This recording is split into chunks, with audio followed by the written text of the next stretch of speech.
You're listening to Keith Engle, the host of TGI Sports Talk on the National Streaming Sports Roku channel. Football season is here, and SeatGeek is my go-to for buying tickets. Now, with SeatGeek, every single ticket is backed with their buyer guarantee. We've all had plans change, and when you can't make it to the big game, SeatGeek has you covered. They're the only ticketer that allows you to return your tickets ahead of the event for credit with SeatGeek swaps. So when things come up, I know that my tickets won't go to waste. So what are you waiting for? Download the SeatGeek app to maximize your possibilities and shop live events with confidence.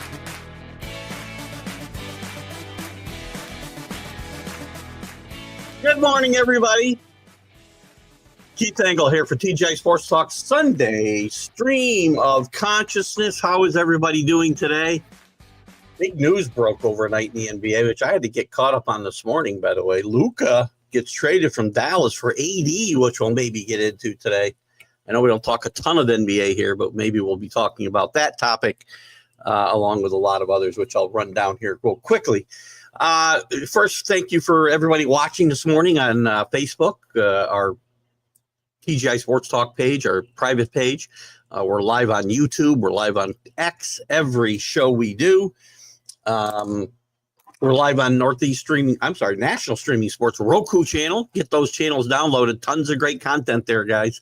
Almost all of my shows, I believe, now are live. We'll have some repeats coming up now, coming up, which we'll talk about during this show.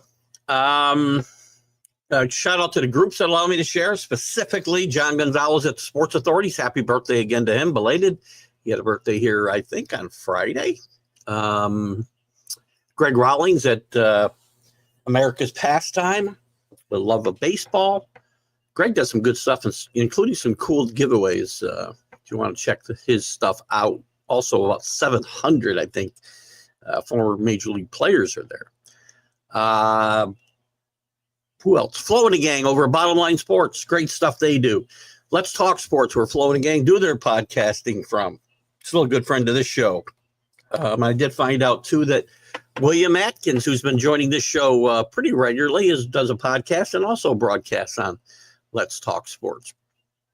Not sure if he's part of their live, because I catch them on Facebook, so it's a little weird. I mean, I got through those guys only because I didn't want to exclusively put my content on YouTube.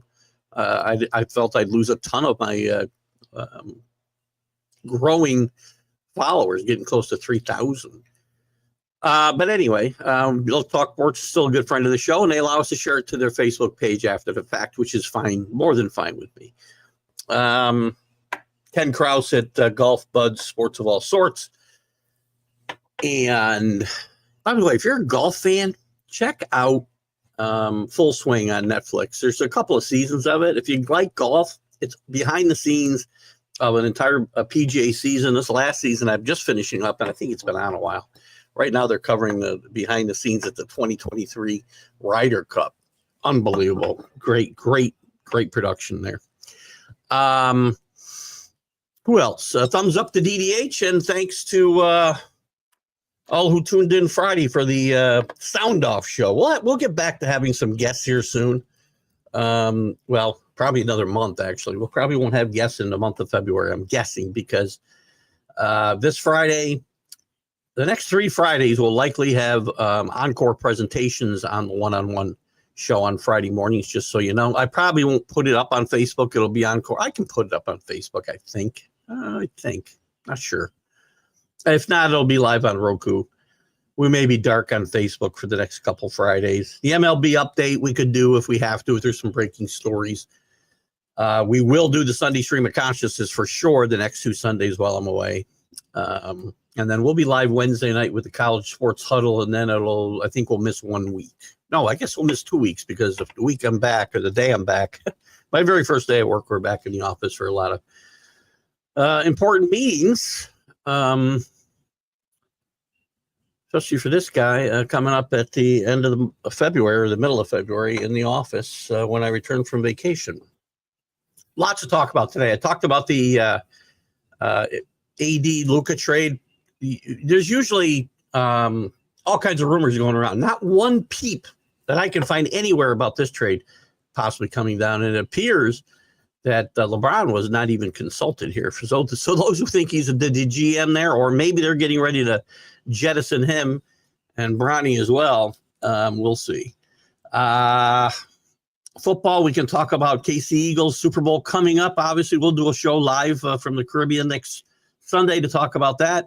We can talk about the conference championship games. I will allow some discussion on the refs, which I don't care about. But Washington, we can talk about their – we didn't talk about their – well, I guess we haven't had a show. We haven't talked about their defense against the tush push, which was interesting but not legal.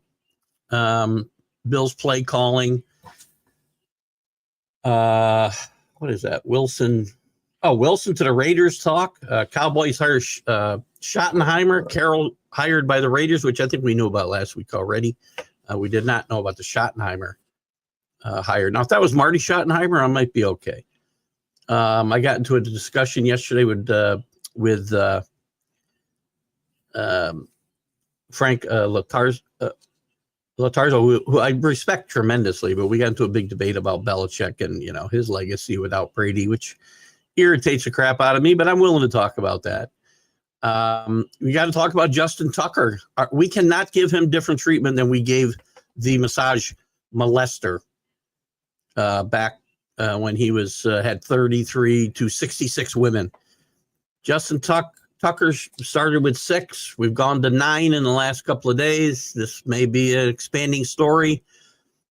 Again, I need to hear more details, but I waited until I heard some information about Deshaun Watson. I'm not going to give Justin Tucker any quarter here if in fact these allegations even ring of true. As I said, you get 1. All right, there's a disgruntled woman. 2. But 6, now 9, going to be a problem. The draft's coming up. We can get into that. MLB, Scherzer signs with Tampa Bay. Do we care? What managers have the most pressure on him this year? Alonzo, Bregman, Flaherty still out there unsigned with spring training just a couple of weeks away. The NBA, we talked about AD and Luka. The Lakers, I think, win this one big. We can talk about the Thunder and the Cavs still at the top of the league. Biggest surprises possibly, too. Knicks playing okay. I don't think they've gelled yet, and I don't think this roster's final. I think there's going to be some moves made around the trade deadline to lengthen that bench. College football, Senior Bowl takeaways we can talk about. College basketball, Rick Pitino back and better than ever at St. John's. They're relevant again. This is the best team St. John's has had in decades. This is a Final Four contender, guys. He's also been very good for the Big East, and the coaches in the Big East are becoming not what they were exactly, but they're becoming closer to the kind of coaches league that they had in the 80s when in the 70s or 1979 when this league was founded. And we'll look at some of the big games from yesterday. Lots of upsets all over the board yesterday. So if that comes up, we'll get there. The Heisman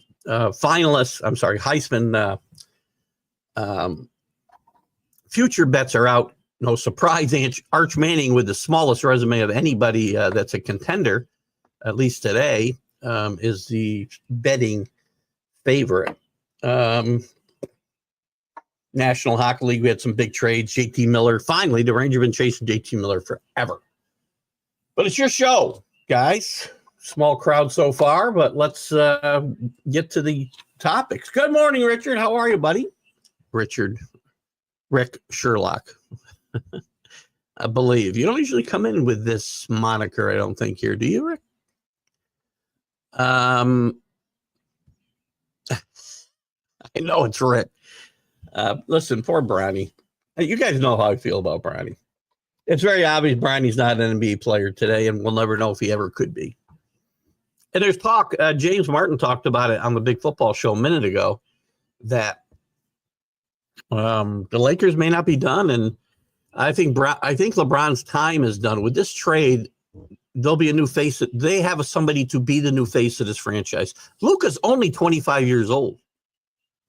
25.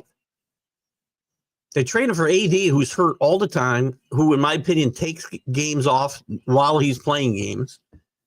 And this team has been mediocre other than one big run during COVID in the bubble, which I could put an asterisk next to if I was wanting to do that. So I think the Lakers win this big time. They needed chemistry shakeup. This team was playing better than they did last year, but they're still not maybe they need to get rid of their cityscape or what they call those jerseys. They're 1 and 9. I think they might have decided to do that. They'd be doing really well without them. But this is a trade that we can talk about. It does shake up the West a bit. Good morning, JB. How are you? JB from the Back It Up Binge podcast. JB, big Oriole fan. We can talk about your Orioles if you like. We can talk about anything you might have on your mind. You might have talked about in your podcast. I mentioned William Akins, who came on the show Friday morning for a bit, and we talked about his thoughts of the Pittsburgh situation and Mike Tomlin's Mike Tomlin's standing, I guess, within that locker room and their quarterback situation and some other things, Pickens. And William's doing a podcast as well, which he's done for quite a while. I mentioned a minute ago that he does his thing on Let's Talk Sports, where we used to do a lot of our live stuff. We do share our replays with the Facebook page. Still love all those guys over there. Dan Harris, the DDH thumbs up for those that don't know. That is for my good friend, Dan Harris. William, not sure if you were brought in by Dan before he sadly passed away, which is, gosh, we're going on a year and a half. It's been a long time. And Dan was a good guy, 38 years old, I believe. Dan and I had a special relationship and became very good friends across the pond. And I miss chatting with Dan. But anyway, good morning, William. Certainly put up your details of your shows when they're on and whatnot, and we'll share that here. I learned from the GOAT. Well, thank you for that. I don't buy that. JB starting interviews on the binge. Nice. Tonight, who you got? Wow. AJ Dewey. Great get there, man. What's funny, I'll tell you what, you can tell them that I had Richard Todd on a few weeks ago. And, Richard Todd, obviously, former Jet quarterback, replaced Joe Namath, which is big shoes to fill, even though Joe was certainly on the downside of his career at that point. But in New York, that was big shoes to fill. And Richard had a couple of decent seasons, but unfortunately, his claim to fame will always be those interceptions he threw to one AJ Dewey in the AFC Championship game in 1982, I want to say. So interesting. We talked about the field as well. So you've already done it. I was going to tell you we had Richard Todd on, just so you know, if you haven't seen the interview. It was very good, too. We had some technical difficulties, so he wasn't on screen, but he was just, we had to tie the phone to the microphone. We really MacGyvered it here that morning. But I got to find a way to get AJ Dewey. That's a great get for your first interview, man. Good job. Oh, Rick says, I start on YouTube for Mac and Jack and come to Facebook for years. There he is now. Rick is, I knew it was you, obviously, with the brownie for the bag of chips comment. So that's fair. But that's some big news. Other big news that I think I've covered everything we could possibly get into. Senior Bowl, some interesting. Jackson Dart has improved his lot over there. Some of the offensive linemen have hurt themselves. I will tell you this too. I keep telling people, Cam Ward and Shedeur Sanders, great college players, great. But they're going to go potentially. I think there could be some misinformation being thrown around in the NFL that these kids, unfortunately, could both drop. The ranking, the draft rankings that I trust it immensely. I'm not telling you this is where they'll be drafted because this is only where they're ranked among all the college players. And the one I use agrees with kind of where I am. Hunter, and Carter from Penn State, the edge rusher, are the two best players in this draft. Now, they'll probably go in the top 5. They may go 1 and 2 if these teams are throwing out some misinformation. Tennessee's all over the place of what they're going to do. But Cam Ward today, and these rankings have gone up and down, ranked 17th, Shedeur Sanders 43rd. And ironically, if one of them had to play tomorrow, Shedeur Sanders might be more ready than Cam Ward, because Cam Ward is not as accurate as Shedeur Sanders. He's an electric player. He's got a better arm. Shedeur Sanders holds the ball a little long. Neither one of these kids should go into a situation where they have to play.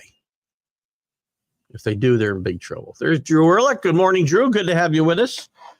I just heard about the garbage incident, Drew. I can't believe that any garbage people are that discerning that they take something out of the garbage, don't pick it up.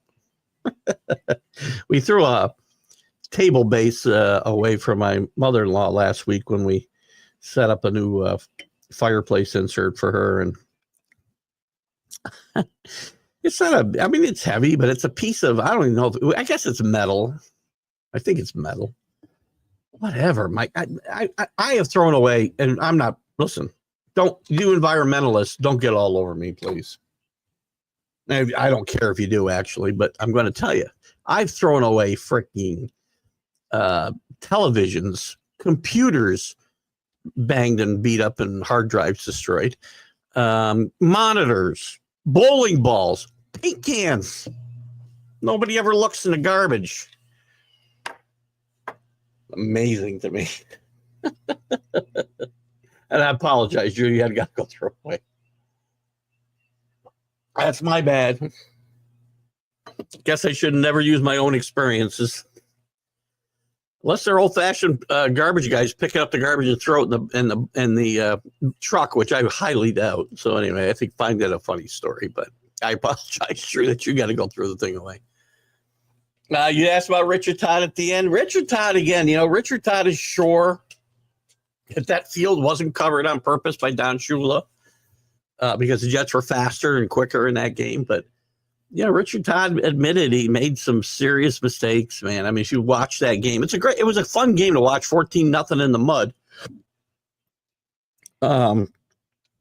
Had Wesley Walker on, too, a few weeks before Richard Todd.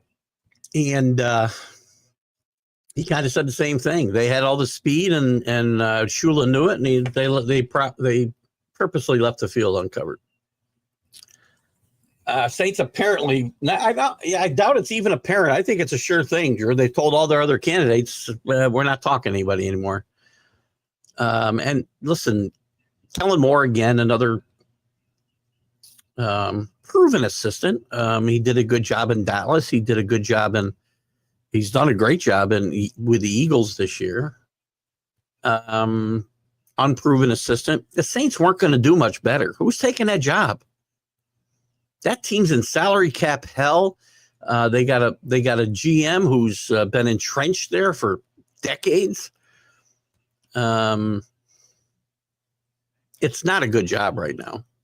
I would say the Saints was the worst job. Them and the Raiders maybe tied for the worst job that came available this year. I mean, I guess we don't know that another job won't come free. It's possible. Maybe Andy Reid retires with another Super Bowl. Why he would, I don't know, because this team is set up to win for a little while.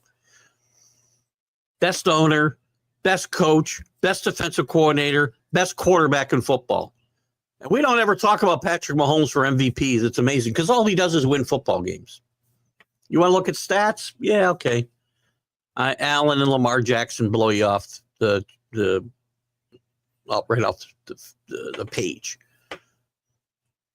But who beats them every single year? And don't tell me about the referees. It's just nonsense. They win because of all the things I just talked about. Same reason the Patriots were winning at those times.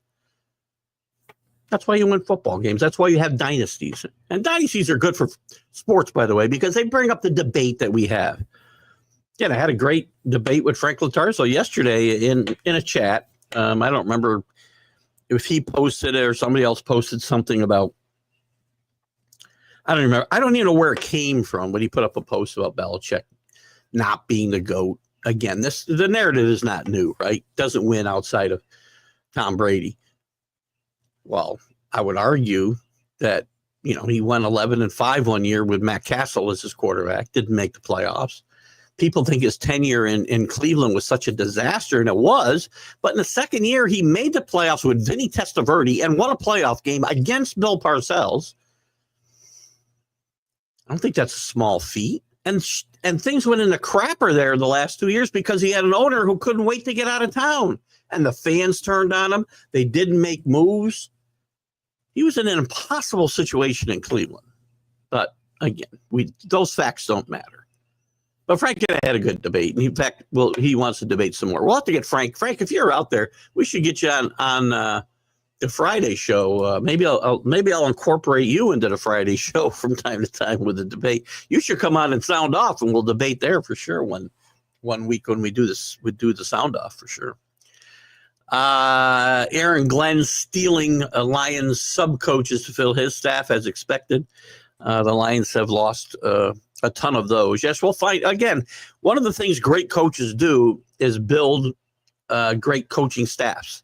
That's why Belichick was successful and maybe less successful late in his career because he didn't do as good a job of that. Did not have the guys in the right positions. But he did early on in his and most of the way through his tenure with the Patriots. Dan Campbell did a great job of that in Detroit. Hasn't gotten over the hump, but they have put together a great staff. Now he's lost his two coordinators and probably 3/4 of his coaching staff. So now he's got to rebuild it. But we see it. I believe the Bengals hired Al Golden from Notre Dame, and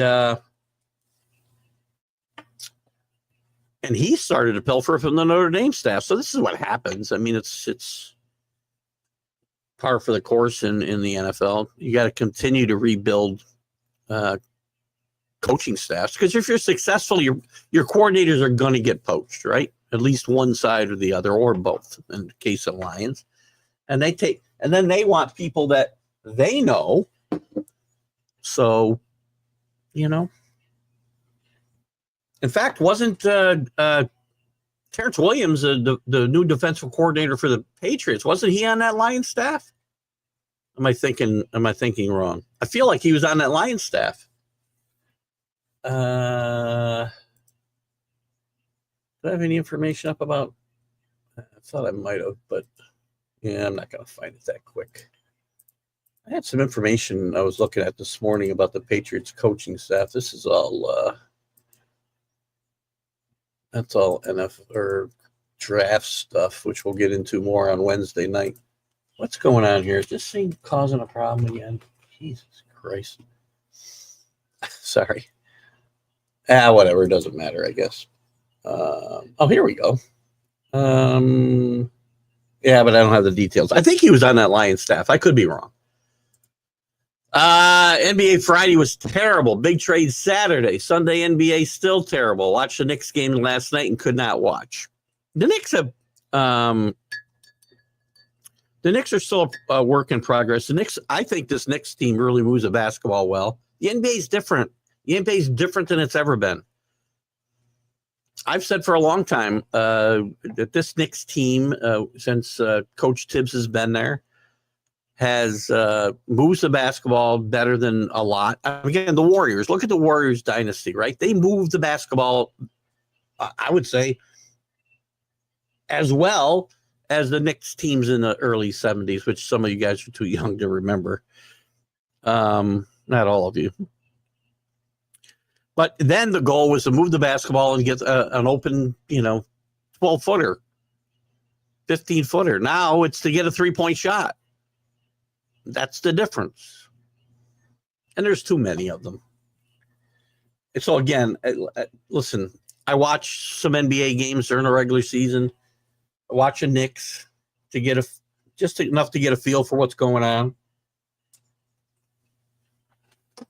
But until playoffs start and defense intensity ramps up, it's not a great game to watch. The big trade, I think, shakes up the West. I think the Lakers are a big winner here. I did not realize Luka was only 25 years old. I would have thought he was 35, quite frankly. It feels like he's been around forever. Plus, he played in Europe before he got here. But they play at like 12 over there. So there's some good stories. But now they're talking about shortening the quarters to 10 minutes. Again, you need to do some tweaks over there, but you need to do things. The number one thing you need to do in the NBA is stop this load management crap. There's a lot of instances where teams come into a city one time and their stars you buy a ticket for $400 and you don't even know if you're going to get to see the best players play, which is the case in any sport. But I don't know of another sport. Baseball does it to a little lesser extent. But the load management in basketball is just stupid. I mean, you're playing twice a week, for crying out loud. You're not playing every day like you are Major League Baseball. CA, good afternoon. How are you? CA was on with Jim Behringer a couple of weeks ago, and we talked about his Dallas Stars, who are in the thick of it in the NHL again. Big trade for the Rangers, getting JT Miller, who they've been chasing for a long time. Will this spark them? Another big story, I guess it's a big story, is in Utah, where Utah's playing really, really well, by the way. But they had their I think their final, I don't know if there's their final fan vote. It was a vote to get the final three team names. And I think they should keep Utah Hockey Club. Like if the Redskins weren't going to keep the Redskins, they should have kept Washington Football Team in my mind. I thought it was kind of cool. But that's in the finals, along with the Outlaws, which replaced, I can't remember. I think it was the name of a mountain range or something. And then Mammoth, which I think those last two, I think, suck. Yeti was also knocked out by Mammoth. So Yeti would have been a cool name, but I think there's some copyright thing. Jim Behringer was saying there might be some copyright issues with Yeti. Told you we'd have to go to the... Yeah, I know you told me that. Yes, I remember. Which is stupid, by the way. If he finally predicted something correctly.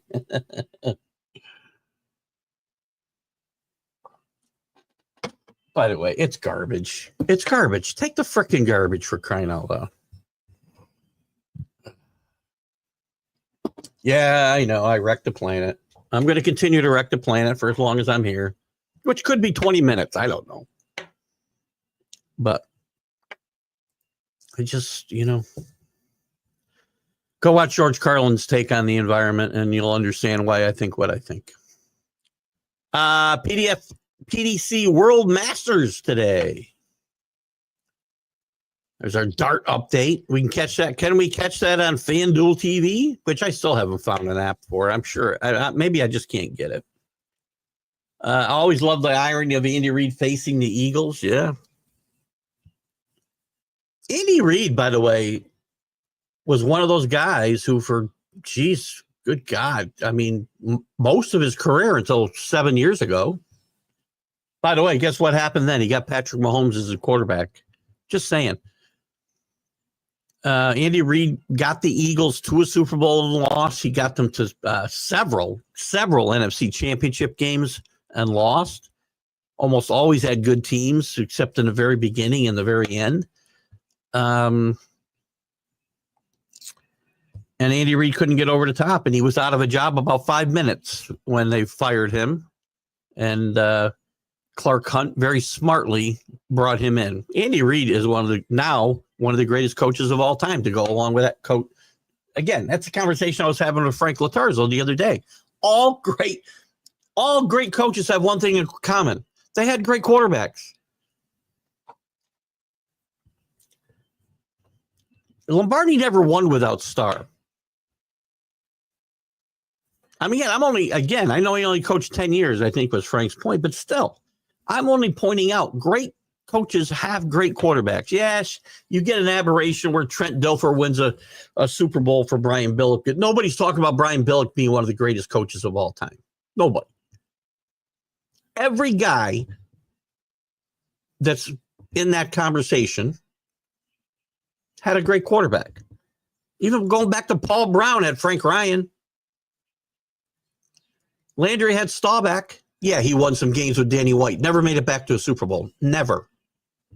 Won some playoff games. Got the NFC Championship games. Didn't win. I'll give you that. Belichick didn't have that success without Brady. But he did make a playoff.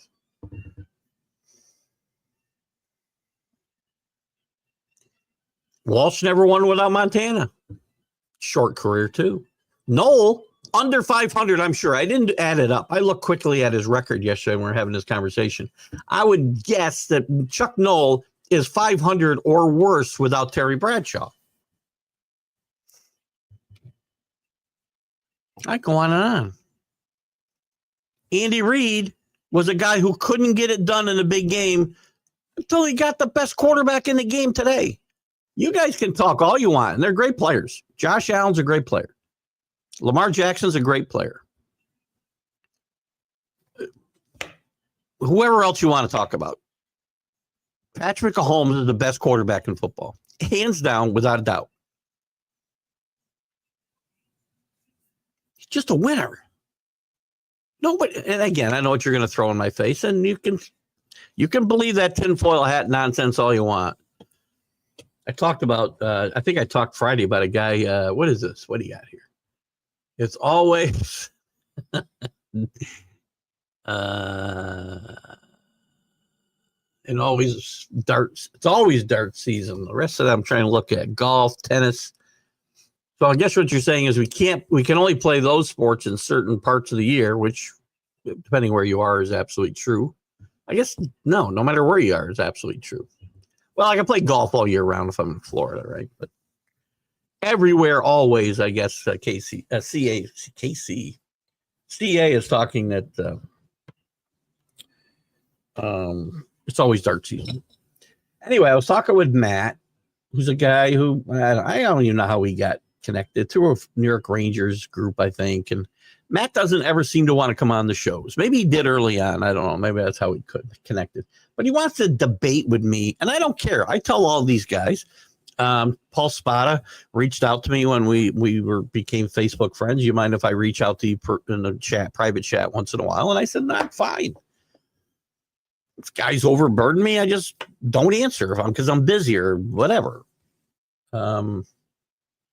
But nobody does. We have a group chat, and those guys use that. And then several guys, Rick and I'm drinking, I guess, Danny Fuller from time to time, Chris F. Grave and Paul, they all use my personal messenger now and again. But this guy only reaches out to me when he wants to troll. He'll ask me a question, not giving two craps what my answer is because he wants to get his opinion in. Just give me your opinion. Don't ask for mine and then rip it apart, which is fine, but you're always wrong. So anyway, and he's also been asking me about cruise ships because I think I told this story probably on one of my shows Friday, but I'll tell it again. He reached out to me, and we'd also been talking about cruise ships because we've been on the Venezia twice in the last year, and he's going on it in I think this month. And I told him, if you like the normal Carnival experience, you probably will be disappointed because it's much more laid back. It's much different than a normal Carnival ship. I like Carnival, but I like this ship too, a lot. So anyway, I'm sure he'll rip that apart. But then asked me, he reached out to me Thursday night, I think it was, asked me who I thought would win the Super Bowl. And I said Kansas City. Then he went into his whole diatribe about the referees being in, Chiefs uniforms and just wanting the NFL, and I said, I sent him back one message. I said, if you want to talk about football, we'll talk about football. If you want to talk your tinfoil hat nonsense, come on the show and bring it up there. Otherwise, I'm saying good night. And he sent another message, and I said, good night. Oh, there's Drew with his birthdays. Chris F. Grave sent me a nice note, by the way. He hadn't been on the shows in a while, and I'm not sure. He hasn't shared exactly why, and I think it could be work hours and such, which is good. And it doesn't matter. We miss him, and he was on Friday on the MLB update, and he sent me a message how it was nice to interact with all the guys again. So Chris would do a lot of birthdays, and Drew has kind of picked up that mantle. So and added a bunch. Happy birthdays today to Josh Lowe, Adrian Hauser, Matthew Boyd, Brad Peacock, Travis Snyder.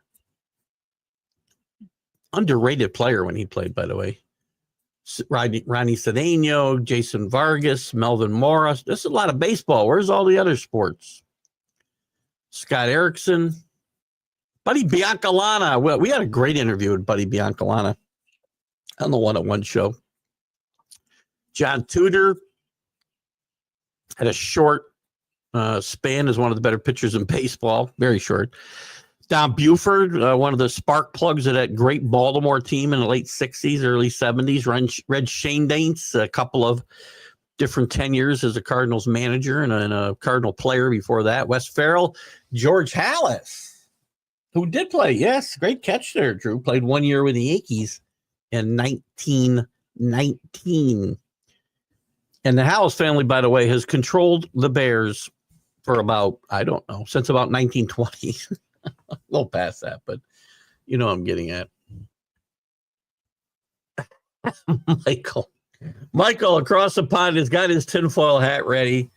Everybody does. Yeah, I mean, part of me hopes his team loses the Super Bowl. And loses it on a bad call going against them. Just so I can say, see, I told you, you're nuts. Not you personally, Michael. In general, when I get into these conversations and I go off about this whole, the NBA scripted and fixed, don't take it personally, anybody, because I'm ripping about, I don't know, millions of crazy people out there. I'm sorry. That makes it sound like I'm calling Michael crazy. Michael is one of the most next to Dan Harris, the late, great Dan Harris. Michael is probably the most knowledgeable fan of U.S. sports as I've seen from across the pond. I hope that's a compliment. Maybe it's backhanded. I don't know. I mean it as a compliment, though. Alex and Jack were teammates in high school. Jack's going to start getting mad at me because I've been busting his ass about his age for a long time. I don't even know how old Jack is. For all I know, he's my age. I shouldn't say. I'll probably get in trouble. Jack's a great guy. Jack has some strange takes. So. Why did Jack?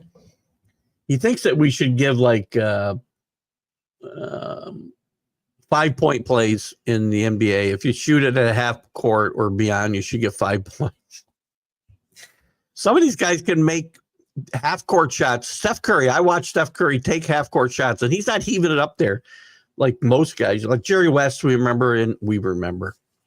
Some people remember in the 70 finals, throws up a half court shot. But it was a heave. Steph Curry sits out there just like he's taking a normal 3-pointer. It's a jump shot for him. It was so funny. Jack always has some interesting ideas.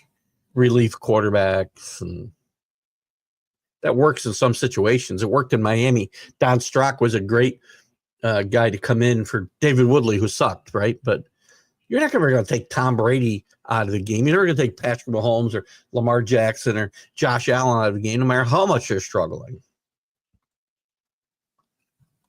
Now, having a veteran quarterback behind a shakier quarterback and having come in to give a spark is different. That's what Shula did with Don Strock in the 80s behind David Woodley, and might have been just Woodley. The Strock led some great comebacks for that Miami team. CA says, speaking for himself and regarding viewership choices by me and others, we were in a restaurant Wednesday night, and they had, I guess, NFL Network on one TV. I glanced and made a joke about it. Why? Well, maybe there's other stuff to watch on a Wednesday night, but right now, if you're not watching college basketball, just right now, your viewership choices are much less. I mean, again, the NFL Network, I don't know what they were covering Wednesday night. Could have been some of the Pro Bowl nonsense. I don't even know why we have a week. Listen, I love Drake May. I think Drake May's headed for really special things if they get an offensive line to help him. But he shouldn't be in the Pro Bowl. I'm flabbergasted. I mean, I'm assuming he's the 12th alternate in the AFC, but they don't play a game, which is fine. They play flag football. They have lots of skills competitions, which I couldn't tell you who won any of them because I don't care. So maybe they had that on. I don't even know, but I'm curious. So you're out. Now, when I go out, and my wife is really good about this, right? When we go out, we'll probably go out this afternoon for a bite. We got a couple other things to do. And I want to go somewhere where I can watch a game. And again, it'll be college basketball now. It would have been college football on a Saturday all through the season. She's very good about us going somewhere where I can put my eyes on a game. And I can always watch it on my phone. But I don't like to do that. Now, I am conversing with my wife, but that's part of my going out experience. Some people don't like that. They just want to stare into their wife's eyes. And again, that's fine. This isn't a Hallmark movie. This is real life.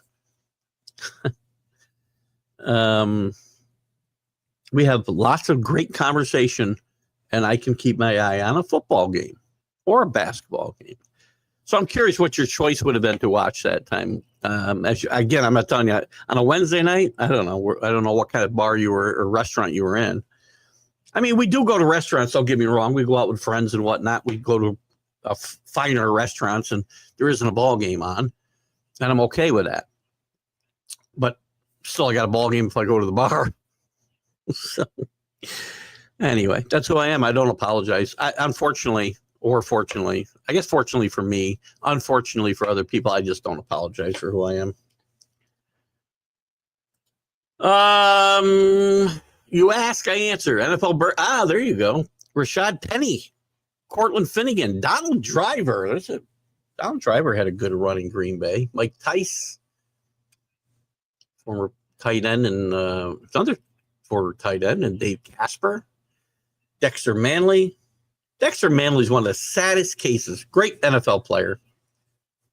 But he somehow and again, I'm not saying he's the only guy that's ever happened to, but he's one of the most well-known cases.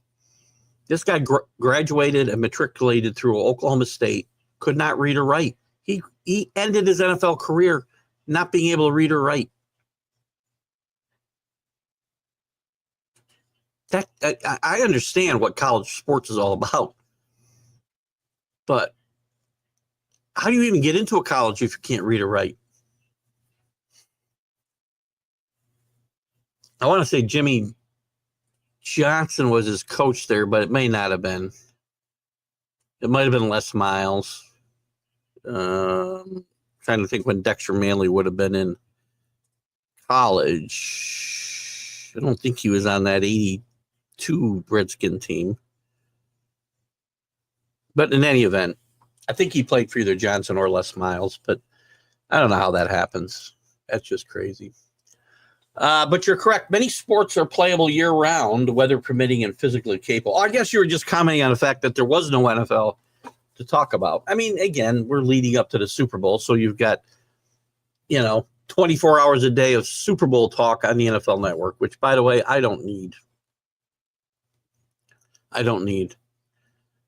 I know, again, speaking of the Super Bowl,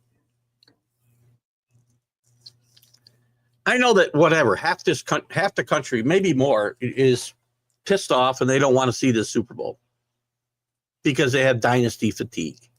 They got Chiefs fatigue. We just saw this game 2 years ago. Well, again, what they're talking about would be they're actually playing in, to me, again, just sitting back and looking at this logically, if the games were manipulated so we didn't have to see the Chiefs year after year, wouldn't you be still getting what you actually are accusing the NFL of doing now, which would be scripting games and scripting outcomes? Do you even listen when you chat? I think it's a great story. Sorry, as somebody mentioned earlier, it might have been Drew. Was it Drew talked about? Yeah. Talked about Andy Reid playing the Eagles. It's still a great story. It was 2 years ago because now he's beaten them in the Super Bowl when he couldn't get them to a Super Bowl. Well, he got them to a Super Bowl and they lost to the Patriots because Donovan McNabb was throwing up all over the field. I'm sure that Bill Belichick probably poisoned the water or something on the Eagles sideline. Want to give you Tin Hatters something to chat about.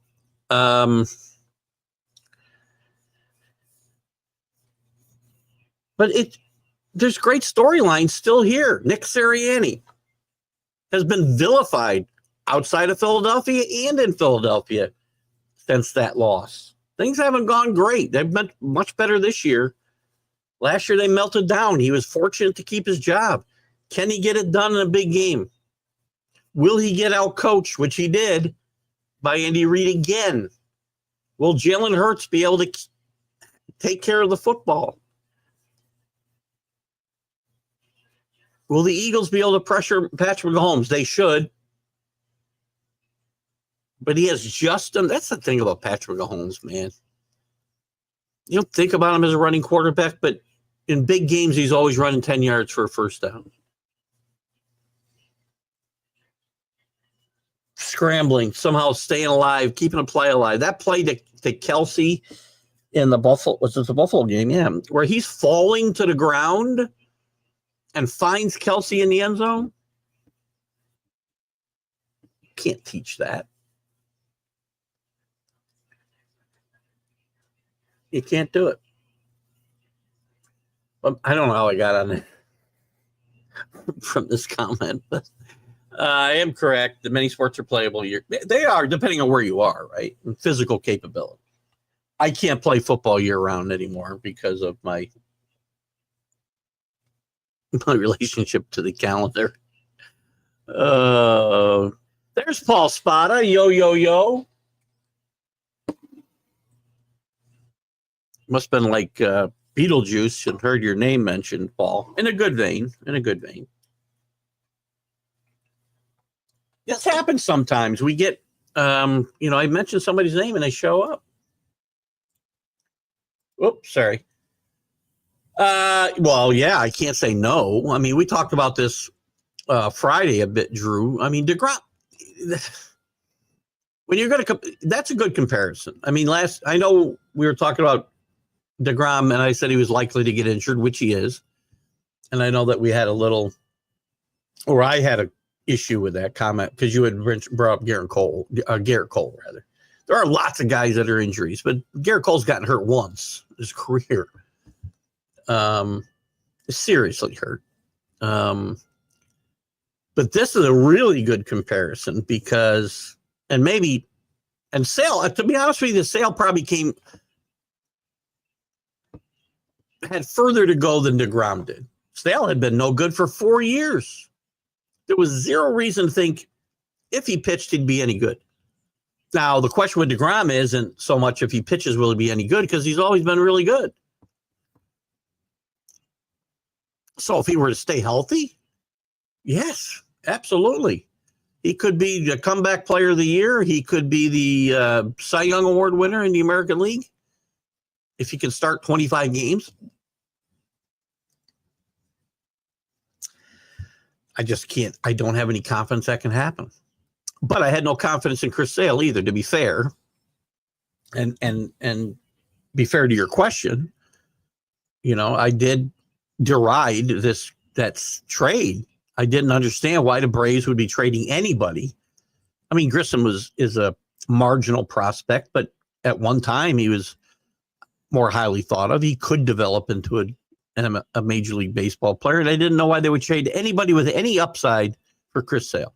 Well, that's why I'm sitting here talking to you about DeGrom being the new Sale, because if I was evaluating talent, my team would obviously be, the Chicago White Sox.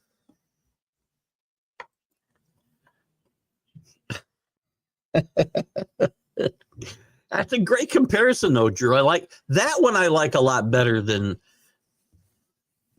trying to position. You could say the same thing about Cole. I mean, Cole, again, injury recency bias says, yeah, he could be injured. Historically, no. And it could happen to everybody. So CA said he could have asked for the remote. Small bar wasn't busy. I've done that in places that I go to a lot. In fact, even places I haven't gone to a lot. I'll be sitting there. See, when I go out by myself, I'll eat at the bar, which it sounds like you might have. When I go out with my wife, I don't, because she doesn't like that. Once in a while, she'll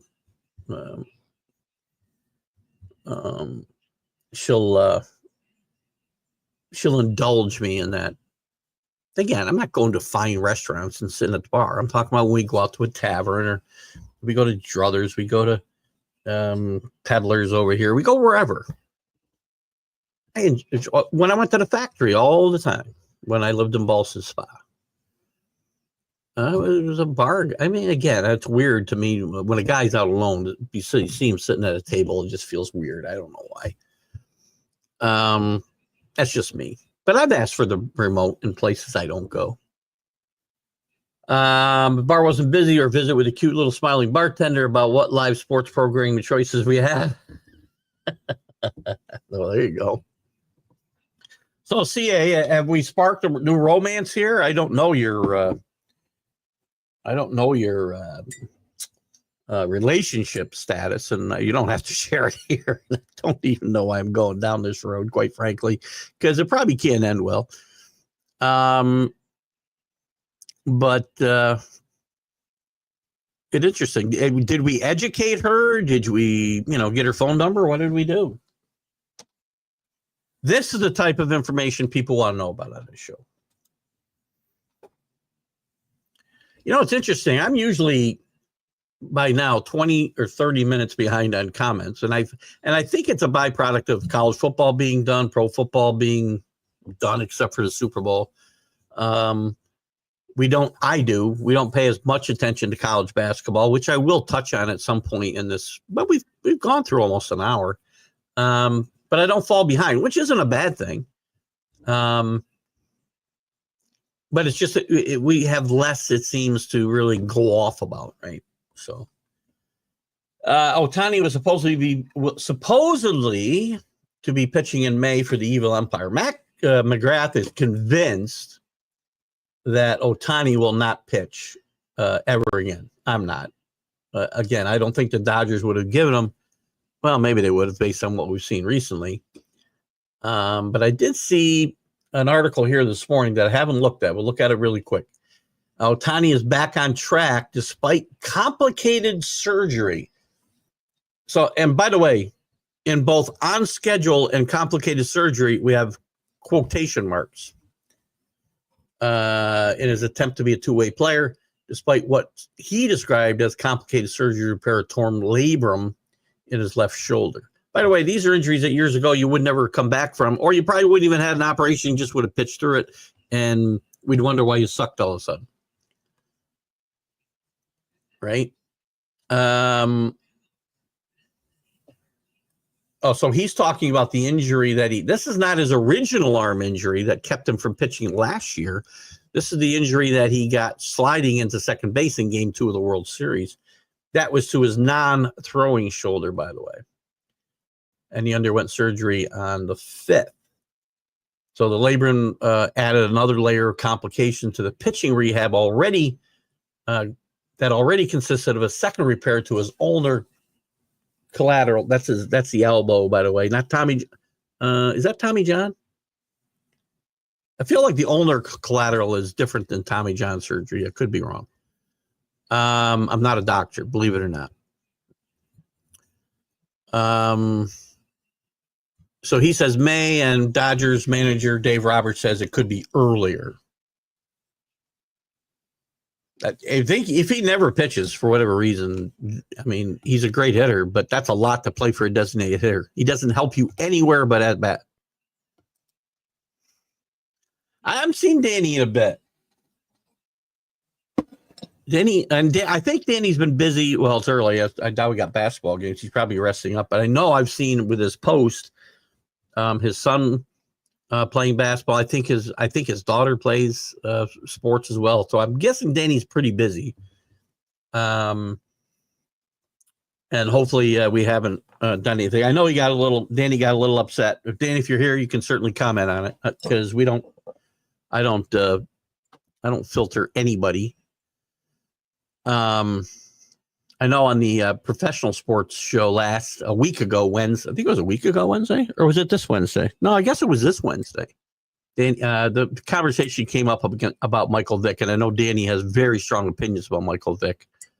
And I have my own, and some of them are convoluted. I don't have any respect for people that mistreat animals. I have less respect for people that mistreat animals than people that mistreat women, because not children. Children are like animals. They have no recourse, right? But women can walk away. Dogs and cats and animals can't. So I don't have a lot of great regard for Vic. I do believe, people should get second chances in some cases. I mean, not if you kill people and this case is maybe to some people. And in the beginning, I was that way with Michael Vick, and I may have softened, but I know that he's still very, has very strong feelings about it. And I know he got angry. The conversation went on, and I couldn't get out of it myself. So, Danny, if you do hear this, I hope you don't think, and I might reach out to him today because I think it's more because he's busy. That's just my opinion. But I feel bad that happened on that show, but I do respect people's opinions. And when it's something about that, I dropped that commercial.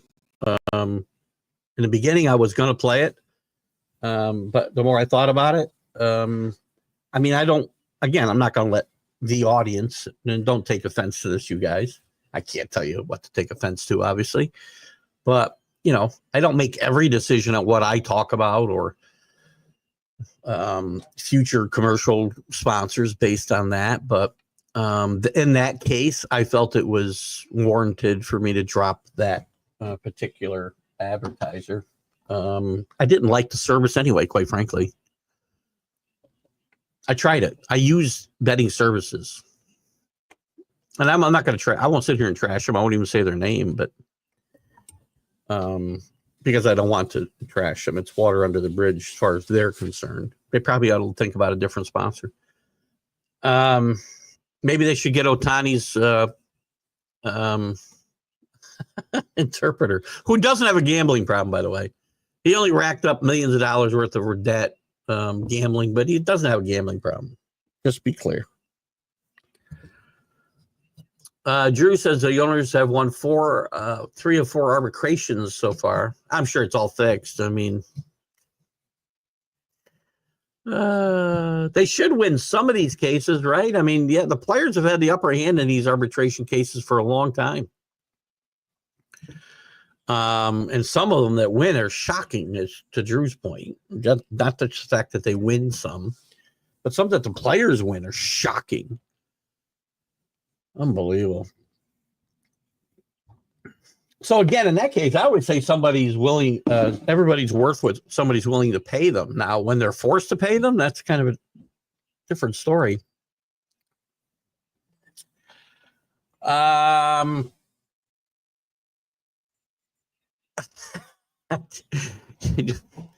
remember you telling me a story before. I asked the server to change the channel on Rain Dancer. I have, and again, they're good up there. To the Georgia game, my wife was okay. During a wedding ceremony on the phone, not so much. Now, I have done that. Maybe not during the ceremony. There's a great State Farm commercial. If you know the great commercials, I think it's State Farm. Isn't it terrible if I don't know it? How good is their advertising? With Mayhem. If you haven't seen the Mayhem commercials, you obviously aren't watching TV or sporting events for sure. But there's one where he is watching a game during a wedding ceremony. It's hilarious, Rick. I think of you every time I watch that. Now, I've watched a game on my phone. I've disappeared to a bar to watch a game during a wedding ceremony, to very mixed results, by the way, from my wife. But during the ceremony, I've been able to restrain myself and just look at the score on my phone, not watch the game. Back to update on hockey. College races to the Frozen Four. On NHL trade and playoff alignments forming. Ain't just JT. Ain't just JT. I only mention that because I'm a Ranger fan, so that's all. There's lots of trades and lots of stuff going on, and we can certainly run those down. All of the ones that you mentioned, the Stars acquiring Grunland and CC from the Sharks is big. Again, I didn't mean any disrespect there, CA. It was just my quick NHL perspective. Yeah, unfortunately, I'm a big hockey fan, but I'm a fair weather fan, and I freely admit it. And it's such a long season. Same thing with the NBA. I mean, baseball's a little different for me because I grew up playing baseball, so I understand the long season. I'm okay with it, and I enjoy it night after night. NBA and NHL kind of wear on me. The games all kind of run into each other, and until playoff time, I probably don't get entrenched enough in it. I'm happy to talk about it. Playoff alignments are forming. There's lots going on. We got to me, in February, a more interesting story for me. We'll look at the teams fighting to get in the playoffs, right? But to me, this Four Nation tournament that's coming up, I think it starts February 13th, if I got the date right, or around there, is a much bigger story than anything we're talking about. Trades are important because those will impact the playoff alignments that you're talking about. But I can't get into,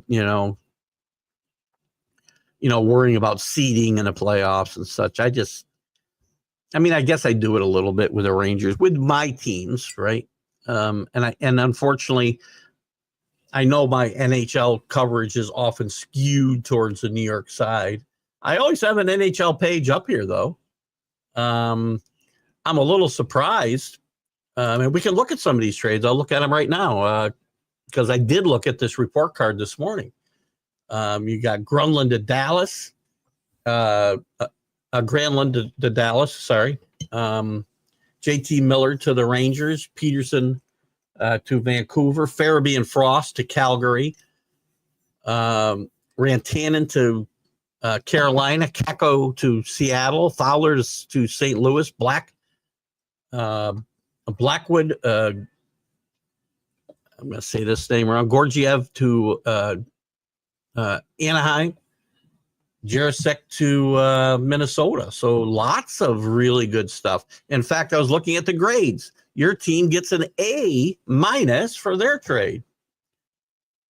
That's a good move for Dallas. The Sharks get an A. Rangers get an A. Vancouver gets a B. So nobody's making bad trades, apparently. Vancouver gets a B for their second trade. Pittsburgh gets a B. Calgary gets a B. So everybody's done well in their trade. I don't see any bad grades here. And yes, and we have talked about it, CA, from time to time. I've looked at the standings at least each week. We talked a lot about the great start that the Winnipeg Jets got off to, and it kind of leveled off. They've gotten better again, and now they've won 6 in a row again. They're 8-2. That's your main competition out there, right? You're still 10 points behind them. These trades will help you chase them down. I do think Winnipeg's a better team there. But there's some interesting races there for sure. And the Utah Hockey Club we talked about has been a surprise in their first year. They're drawing, and I know some people that I work for and with that are stationed out in Utah are very excited about this. So one of the things that's important to me, or a thing I always talk about, and Rick always brings it up too when we're talking about the NHL, and I always talk to Jim about it. When are we going to get a Canadian champion again?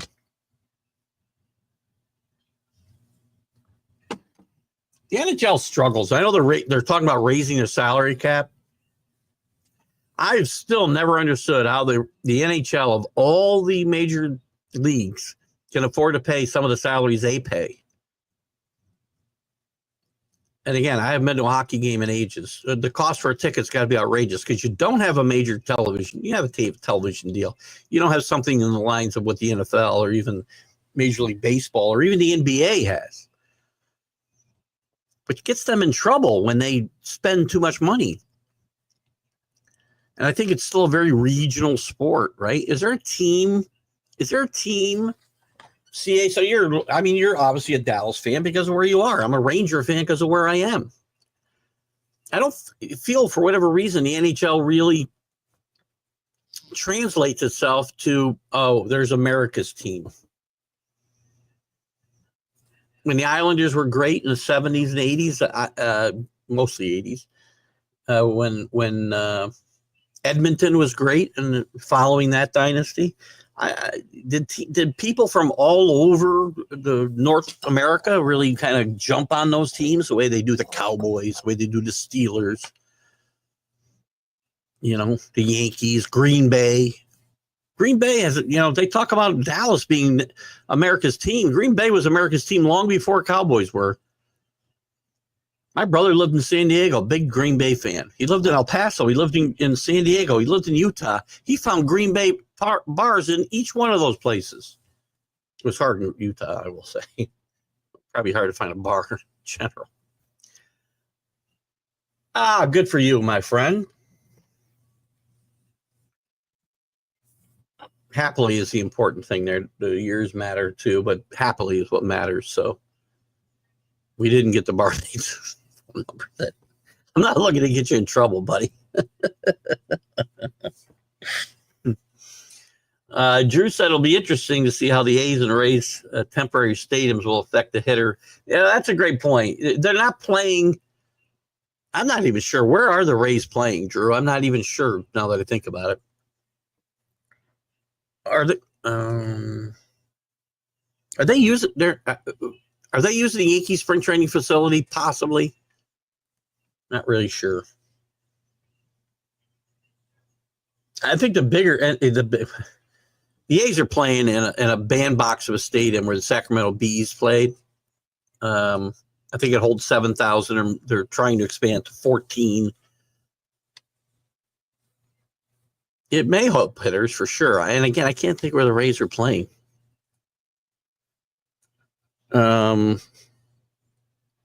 But the whole dynamic, the conditions of the field and stuff. I mean, when Buffalo played when Toronto played in Buffalo for a number of, I feel like a few months, and I don't remember why. I think something had happened to the Rogers Fieldhouse, whatever they call the thing in Toronto they play in. I can't remember why they moved those games to Buffalo for a couple of months. But I think, listen, it's going to help. It's not going to be helpful to the home team.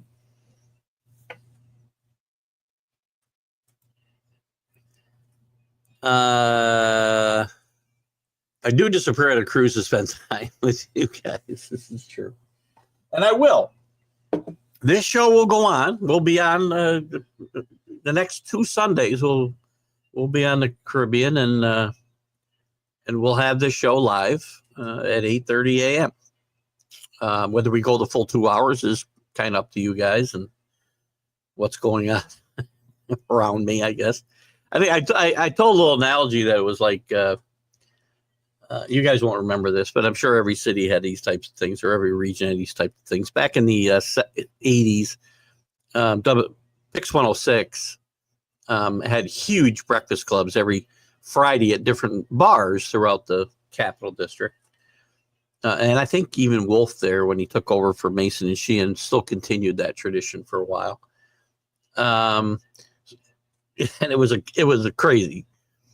And I compared that my podcast, finding a place to do my podcast, and people last year were like surrounding me, watching as I did my podcast, except they were all on scooters instead of all were drinking shooters.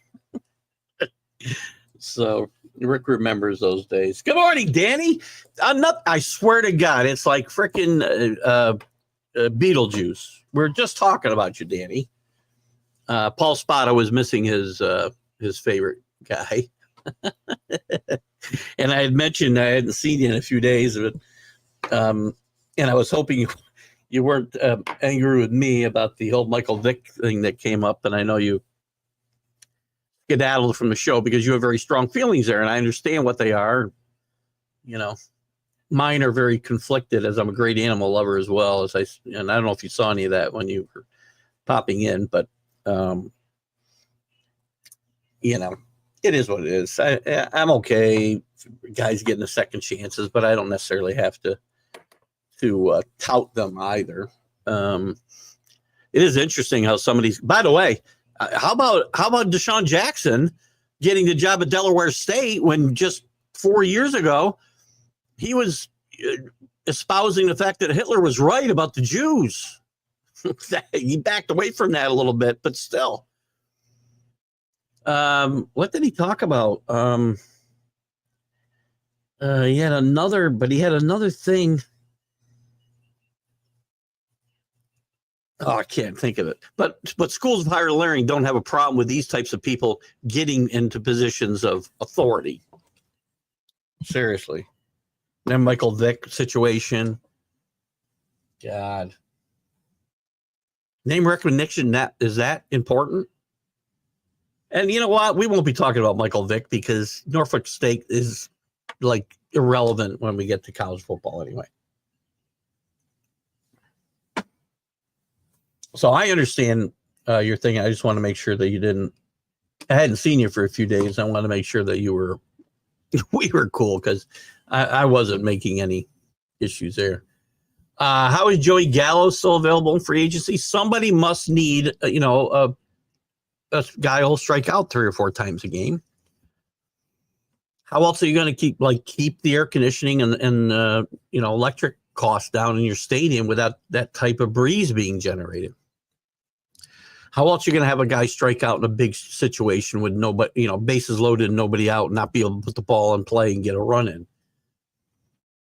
God, has there ever been a more overrated player in the last? I'm sure there has. Than Joey Gallo in the last 10 years. One of the worst Yankee trades freaking ever. His brother grew up learning about hockey on ESPN. Islanders were huge, and Oilers. And then the Oilers before the game came to Dallas. That's true because you didn't have Dallas. You didn't have a team until the North Stars, right? They were in Minnesota North Stars before they went to Dallas. I wish I'd had the opportunity. Texas children have today. Hockey's everywhere. Hockey's getting to be a bigger thing even on a high school level. Here in the Northeast, we used to have. I think you had to go to LaSalle if you played in upstate New York, or I shouldn't say upstate New York, but the capital region. You could play at LaSalle, and I don't really know of other schools now. There are other schools that have hockey programs. Joey Gallo's agent is the wonderful Scott B. Scott B should be commended or burned at the stake for being able to get Joey Gallo the money that he's got in his career. You happy to know Alex Verdugo and Daniel Vogelbach have still not signed in free agency for different reasons, obviously. I talked about Lance Lynn and I looking similar in a baseball uniform today, not 40 years ago. I looked pretty good in my uniform 40 years ago. But maybe Daniel Vogelbach would be a better comparison for me. Gallows. Danny, congrats. How'd your son? I see you're following a lot of high school stuff with your kids, and we wish them all well and congratulate your son. Bunting versus Nopert in the Noble deciding set. Oh, the Noble set. Is that what we call it? The Noble set? I see I learned something new again today. How are we playing? So in those tournaments, the CA, even if I'm the only one interested here, in those tournaments, they're playing, I don't know. Did they play? I played baseball, right? I play 501 where you count down. I know they're not playing any of that stuff. So are they playing? Is it innings like baseball and darts, or how exactly are we? What's the format? I'm just curious. In short form, don't give me a book. I'll look into it myself as well. But I'm just curious. I've never asked you that question, I don't think, and if I have, I forgot it, which is not unusual today. Oh God, Drew. By the way, speaking of memory issues, we finished The Inside Man last night, and I got to tell you, I usually go for a lot edgier stuff. Like I said, No Good Deed, which was very dark but funnier than hell, I thought, and edgy. Even whether it's comedy or drama, I go for dark, edgy stuff. I really do. We just started something on Hulu too called Paradise, which is really, really good. The first 3 episodes dropped, I think, all at once, and then it's going to be on weekly. So if you have Hulu, you can check that out. I like to give you my recommendations. But we finished The Inside Man, and again, I don't often go for that type of thing, but man, it was witty, it was smartly written. I kind of knew where we were going with the resolution of the case. But Ted Danson was very good. Who, again, I like Ted Danson. I know a lot of people haven't. I haven't liked him necessarily in the last 30 years. He hasn't done anything that I was crazy about, I don't think. My wife used to watch The Good Place, I think was the name of the show he was on. I never watched that one, but he was really awesome in Cheers, obviously. And then in Becker, I liked Becker a lot because Becker was a lot like me. Oops, I missed something here. Sorry, Drew. Rays are indeed playing at Steinbrenner Stadium. I thought I'd read that. Yeah. Which, by the way, I don't know there's going to be that much of it. Maybe it will be. I mean, the dimensions there aren't that much different than a major league stadium. And a lot of the spring training sites aren't. I would think that Sacramento Bees Stadium is going to be much more likely to have impact the way you're talking about it than Steinbrenner Stadium, but they both might.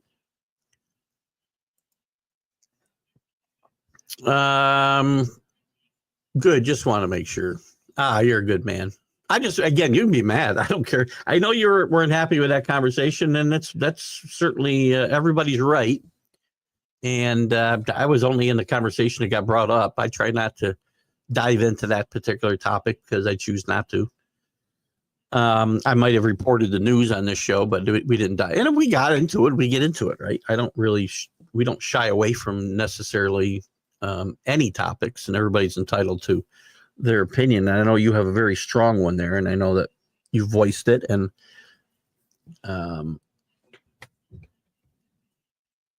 I know the panel was mostly okay with the hire, which I don't know.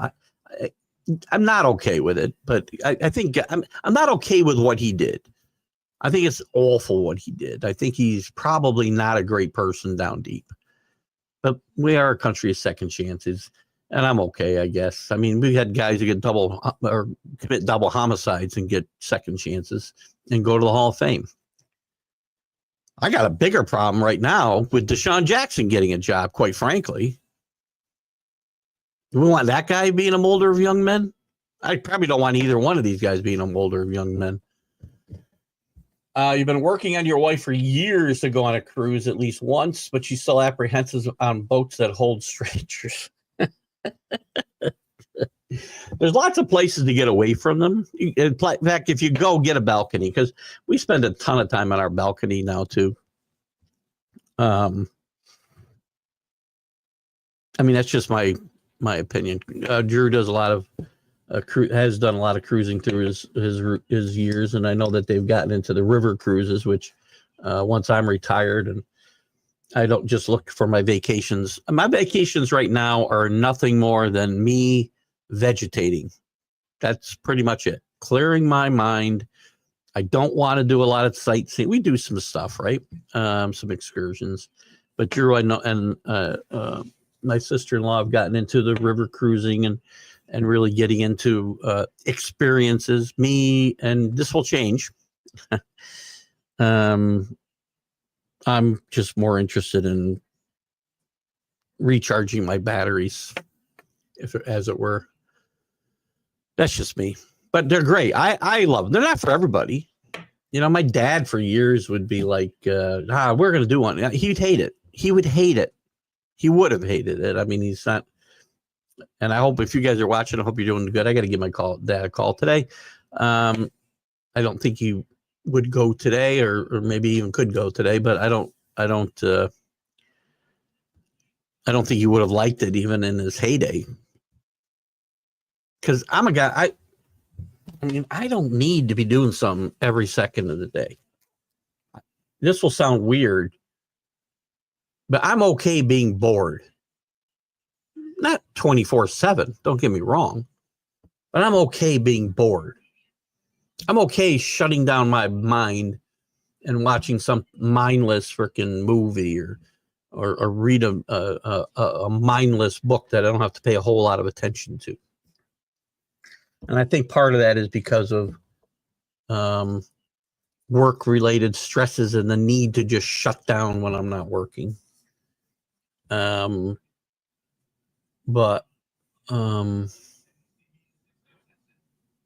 Yeah, it's weird. It's just me. I'm okay with it. And I become more of I'm my dad. My dad's a homebody.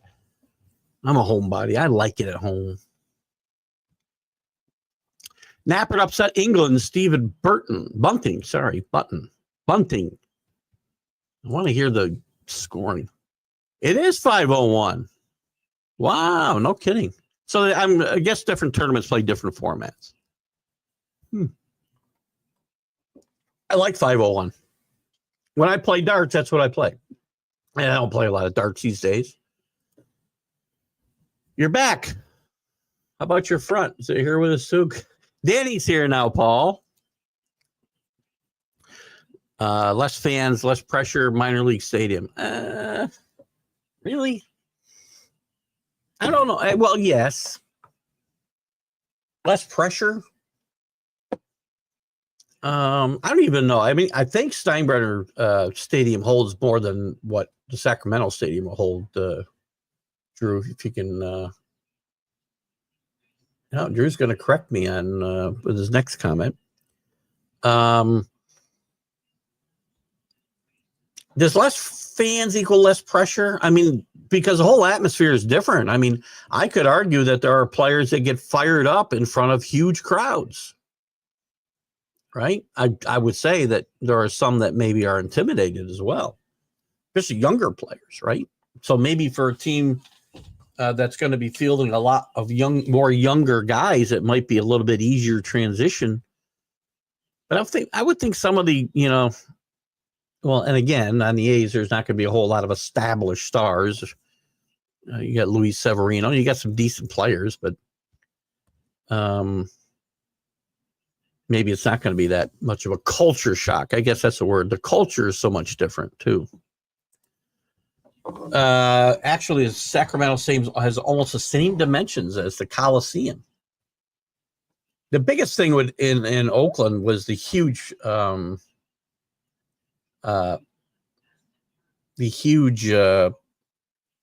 I have this right, Drew, hope I don't have this backwards. The huge foul territory. There you go. Sorry. Differences would be the weather. It'll be warmer in a foul territory, which was humongous in Oakland. I sure read your whole thing.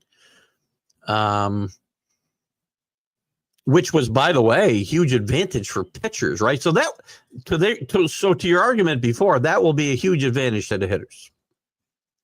A lot more balls are going to land in the seats and not in gloves. Of course, we're assuming the Oakland players could catch those balls too. But it will affect the opposition the same way. So it'd be interesting. Yankee Stadium versus minor league stadium. Well, it's not Yankee Stadium, by the way. It's George Steinbrenner Field. It's still it's a spring training facility. It's not going to hold 40,000 people. I don't know what it does hold. I just don't want to. Darts in a bar seem dangerous. I did security for Troy on tap where where they had axe throwing. Axe throwing is really cool. Darts in a bar can be dangerous. I did actually end up one day with a dart. This is, 40 years ago again, maybe more, 45 years ago.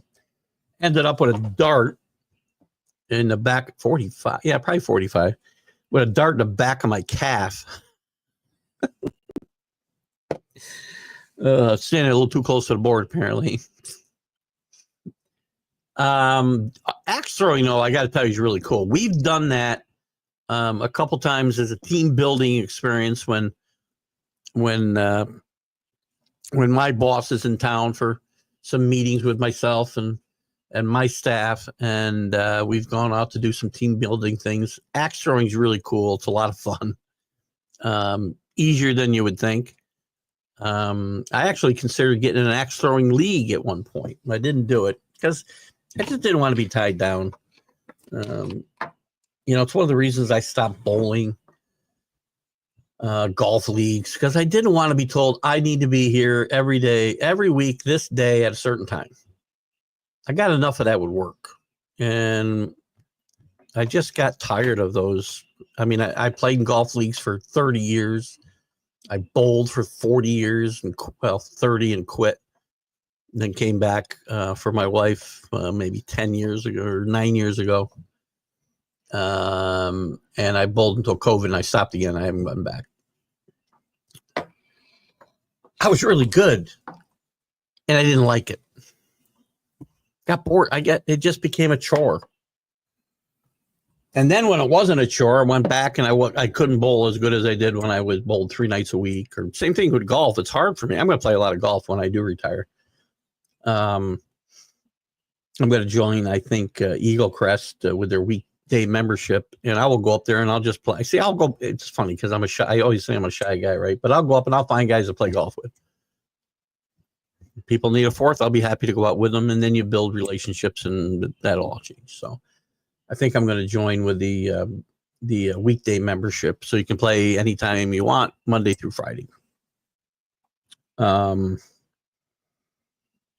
That's the plan. Whenever that time comes. News to come. Pressure. I'm not sure. I don't. Oh, Major League versus minor league. Say the pressure's still. You're still playing Major League Baseball, though, Paul. I mean, I get it. You don't have. If I would argue that the home team will have less of an advantage if that's actually true, which I think for some people, again, and that's what I was referring to before, is I think the pressure will be measured differently depending on the player. Wow, it's 10 o'clock already. Wow. It's been more of a smooth, I don't feel behind. It's interesting. Good conversations though today, guys. You guys are the best. I tout my audiences as being the smartest in this area, this podcasting arena, let's say, this space. And I mean that for the most part. Some of you all have your moments, as do I. But as far as the pressure goes, Paul, that's what I was kind of alluding to. I think it would depend on the player. I think some guys will feel out, not pressure-wise, but less comfortable in front of a smaller crowd when they're accustomed to playing in front of big crowds. Well, I guess that won't be the case in Oakland because there was nobody at the stadiums anyway. The reason you don't have a team anymore is because you didn't support them, FYI. I really don't get upset about these teams losing their teams. Tampa Bay is a totally different story, although they've talked about playing half their games in Montreal. That really ought to work well. But I don't feel sorry for when teams like Oakland lose their teams. You don't support them, you don't get them.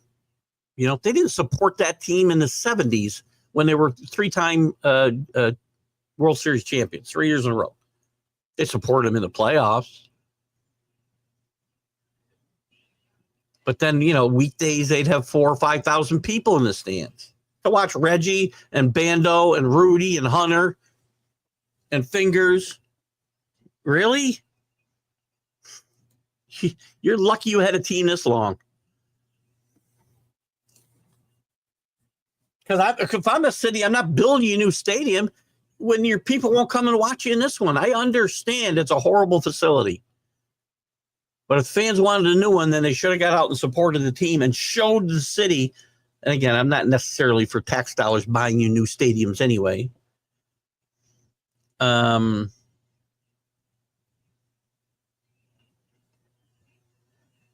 But, to me, you have yourselves some blame.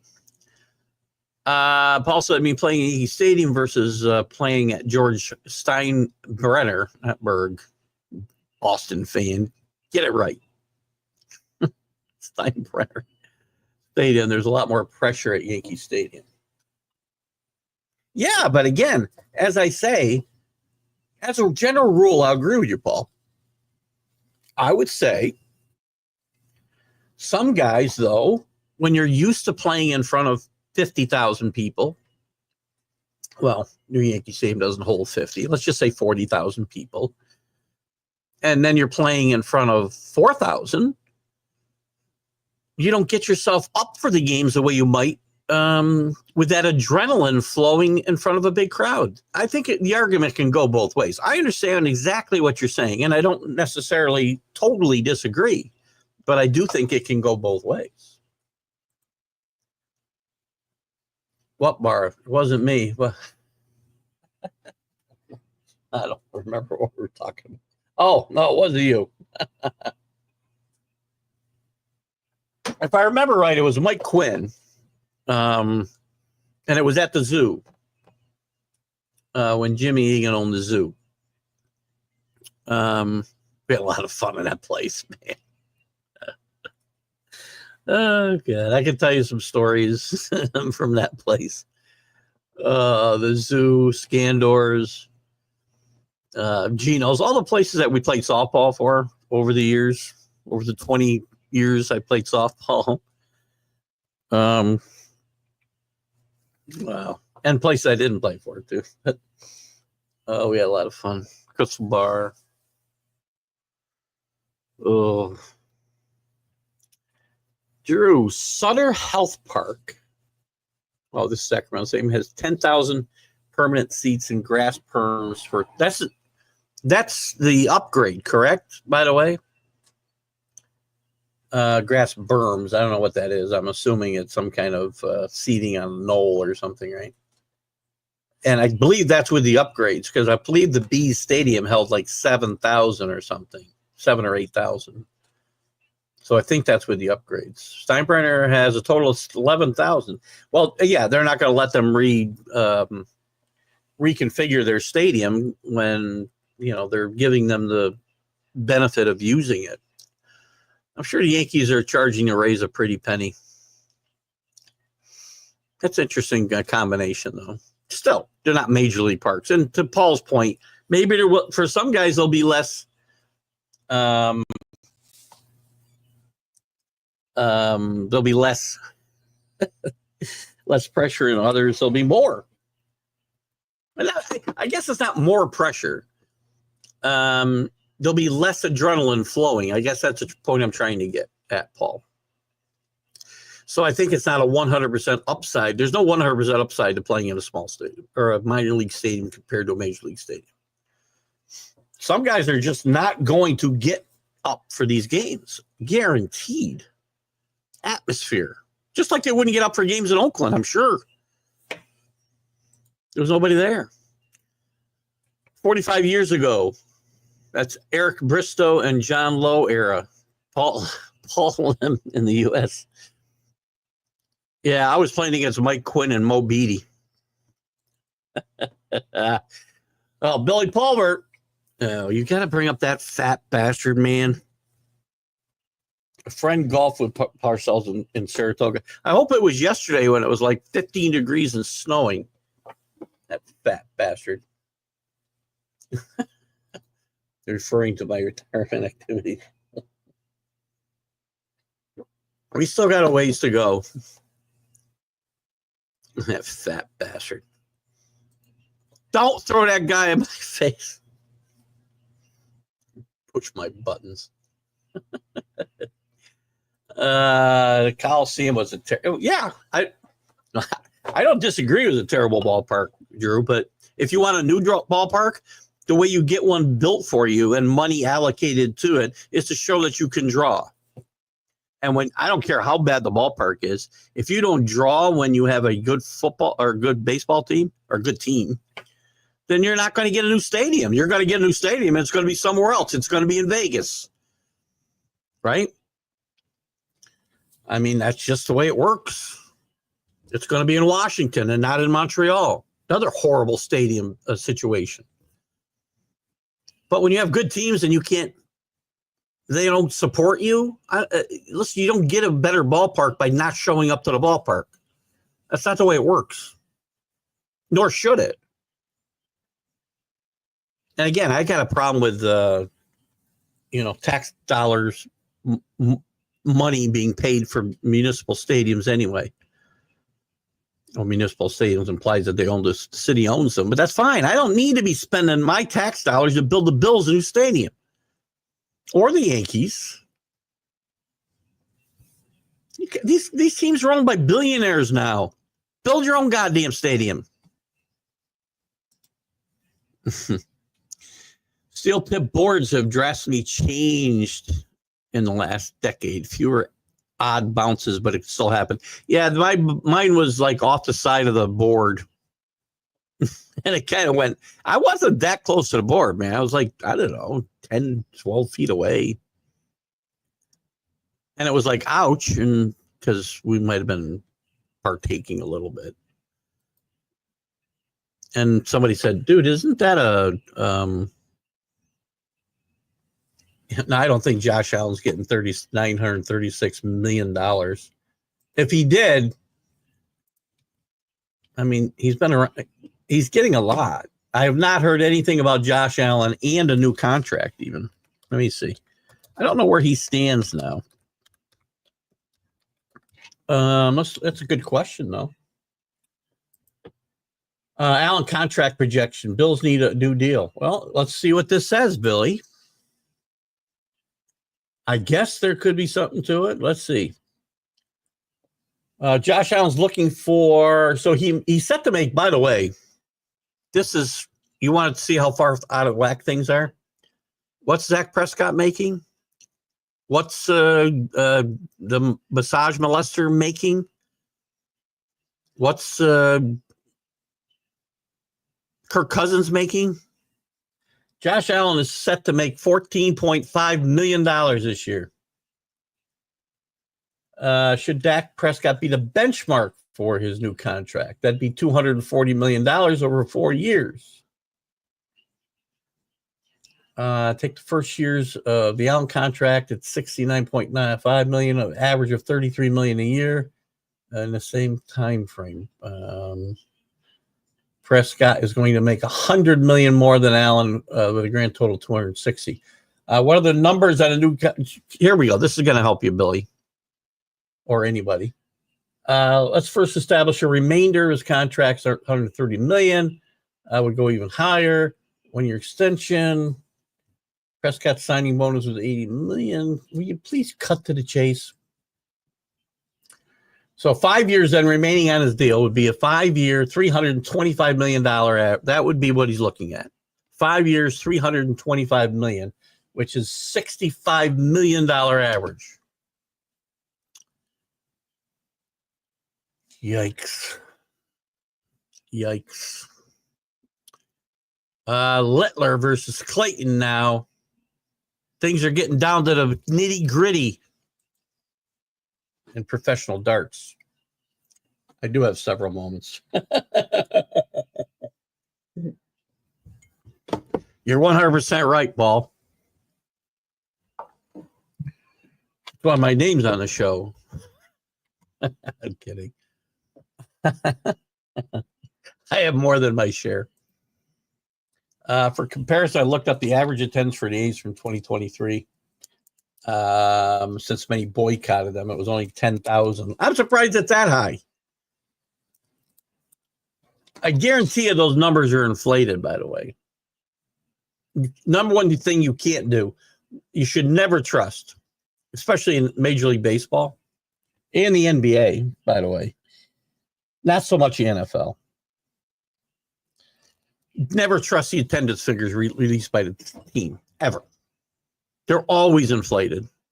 Well, almost always inflated, especially in bad stadium situations or bad team situations.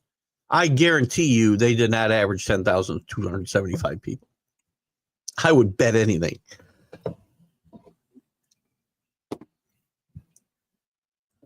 But I don't know how I could prove myself to win a bet. Well, we don't know when that'll be yet, Drew, so we'll talk about that in the future. I have my reasons for just going by that quickly, but we'll have more to talk about that probably when I get back from vacation. Rays drew an average of 16,000. That's pretty bad. That's bad too. Again, these cities don't deserve to have a team. As poorly attended as the games have been, despite how good those teams have been, have managed to be, they will see a much more proportionate drop in fans compared to the A's. A lot. By the way, 16,000 is not supporting your team. Tampa should lose this team. They really should. I wouldn't rebuild that stadium. I would take them somewhere where somebody will support. They're dying for a team in Nashville. They're dying for a team in Charlotte. They're dying for a team in Portland.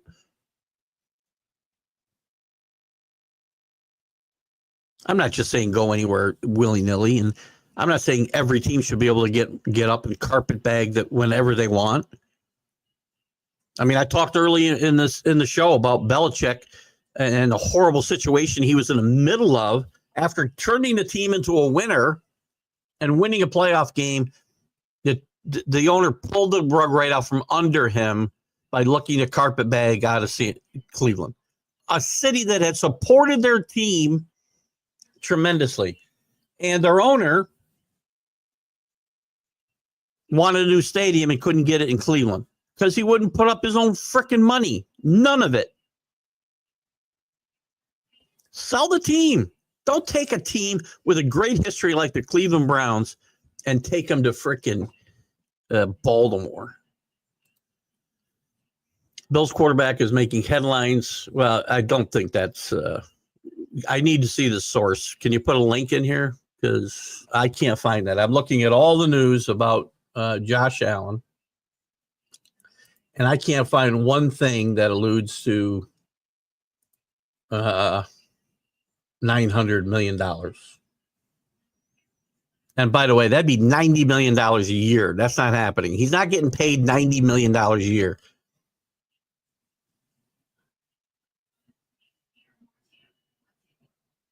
So you got to help me here. I need the link. And again, Paul knows this, right? He'll often post something in the chat, and I got to say, that's not credible. It's not a credible link. If I can't find any, and again, we all do it. There's times I see rumors and I've got to go look. I look for it. If I don't find it on CBS Sport or ESPN or The Athletic or a gazillion other, USA Today, a gazillion other respectable outlets, I'll use the term loosely, I put very little faith in it. There's this Skita. If you're seeing it on, I don't know if it's Skita, that's posting stuff and people share on Facebook all the time. That is the most unreliable BS stuff you've ever seen. I'm not saying this was there, Billy. I have no idea.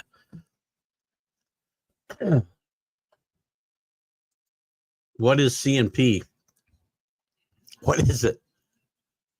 Again, I can't find anything that has him even close to $90 million a year. $60 million is enough, I think, anyway. It'd still make him by $10 million the highest, well, not $10 million, but $5 or $6 million, the highest quarterback being played. There's Chris F. Graves showing up late in the day. Good morning, Chris, from the Great North. What do we call the Great North? What do we call Alaska? Alaska, soon to be our 55th state, 51st state. Maybe 55th. Maybe we'll add 4 more in between. I'm kidding. Don't get all excited. It's Tiger time. U.S. champion Bryson DeChambeau has expressed interest in possibly joining. I don't understand this whole simulator league. And I've been trying to watch some of it, right? And all I can find is short clips. I got to find it somewhere, Chris. I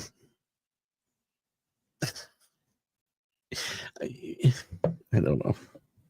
Why do we need a golf simulator league? Because somebody's willing to pay him money.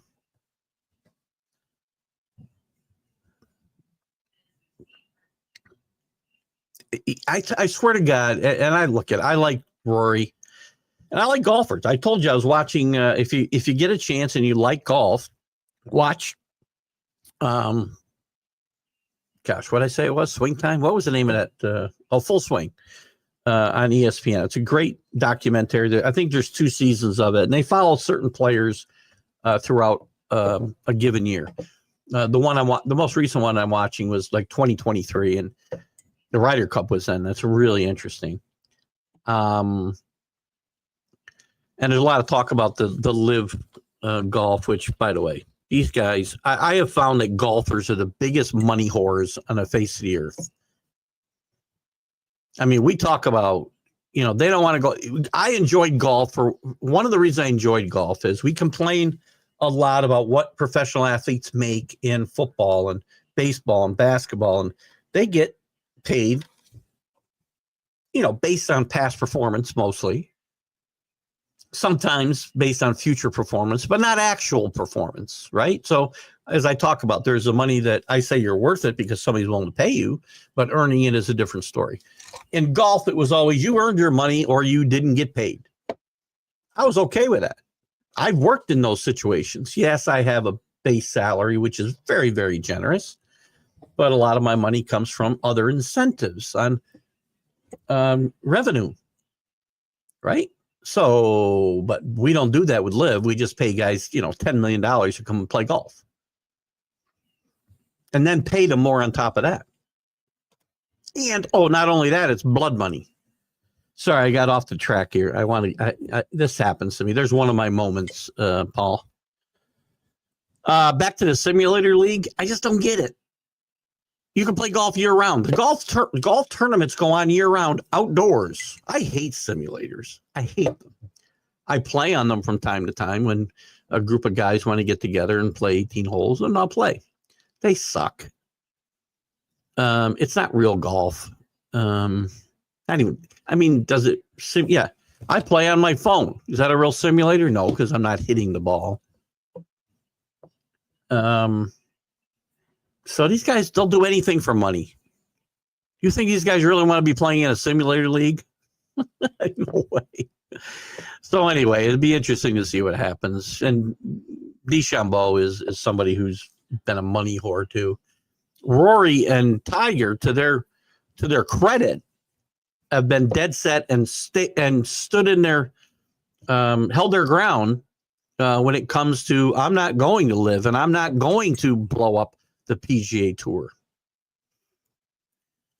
There's a welcome back, Chris. They play. They actually play. Like if I play on my phone, it's a simulated player, right? If I go play in a simulator, I'm hitting the ball. And I think you're kidding, by the way. I thought I'd mansplain it to you anyway, but true. Oh, God. I just never enjoy. I'll go and I enjoy the camaraderie of being with the guys I enjoy being around. But I've really never enjoyed the whole simulator experience. WNBA before Clark's numbers were inflated by freebies. Good point. The eye test showed the true numbers. The Suns offered me tickets whenever I wanted for time spent gambling for the weekend. That's the Mohegan. You say this? Who are the Suns? I know you. I think you're talking about Mohegan's son. Who was the team? The Connecticut. They have a team. I'm not even sure. See, I can't tell you. You notice how in year 2 things have died down, and we don't even talk about the WNBA or women's college basketball. We're hardly talking about any of it. And maybe that's my fault. But I said I said sustained interest in these sports is what makes them go. I'm not seeing it. Danny said, "What you have to love what Cleveland did in keeping the name Browns." No, absolutely. They kept the history. They said, "You go, F you. You leave the history behind. Go start your own history from year one in Baltimore." God bless them.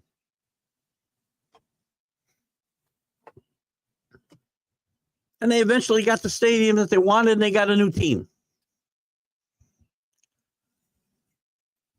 But that loser of an owner, he did take good care of Ernie Davis when he got sick, though. I have to say that. When he was very young owner of the Cleveland Browns. But ugly. Yeah, I think it's probably, that's the problem with social media, depending on where you find it. I wish I could remember the name of this. I probably can't pull one up quickly, but I feel like it's Skeeta. And then they portray themselves as like a real like sports news organization. They are not. There's a lot of really, I mean, there are so many bogus things you can find about sports on just scrolling through social media. And it's scary to things, not you, Billy, necessarily, but anybody in general will believe. And not you, Paul, because I know that we talked about this with, I can't remember where that topic came up. It was a month or so ago, maybe longer. But I always go double check the sources. The problem now is I can't copy this from here. I'll check this out afterwards, Billy, because I can't copy and paste from here. So I can't type all that. It'll take up till 11 o'clock. So when I can get this on Facebook, I think I can copy and paste it when I'm in the comments there. Here I can't.